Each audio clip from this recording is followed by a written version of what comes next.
برأيك شلون ممكن نقلل من ظاهرة التحرش؟ هو ظاهرة التحرش ما تقدرين تسيطرين عليها، يعني تسيطرين على البلاد كلها ما تقدرين.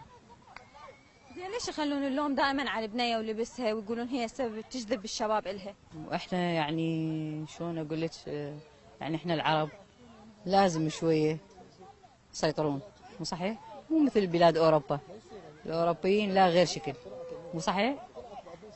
زين اكو تحرش يصير من نوع التحرش اللفظي ويصير بيه تحشيشه يعني يضحك، صادفتك هيجي مره هيجي حاله؟ والله هوايه اني هيك سووا، بس يعني الكلام الحلو. ذكرينا اي واحده. يعني شلون اقول لك؟ الكلام الحلو. شخص مثلا كلام حلو. شخص يعني تحرش تحرش لفظي وضحكك. يعني اروح فدوى لها الشعر الاصفر، اروح فدوى لها العيون. مرحبا. اهلا وسهلا حبيبتي. صادفتك حاله بنيه تحرشت بولد؟ اي هوايه موجودات هنا. زين ذكرينا قصه. والله بمطعم، دائما بالشارع وين ما ترحين، خاصه بالربيعي منصور موجودات. زين نشوف احنا دائما سيارات امن على ابواب الاماكن العامه، تلاحظين انه هاي السيارات تحد من ظاهره التحرش؟ اكيد موجودين هوايه يتحاشون خاصه الامن. يعني ما تحد؟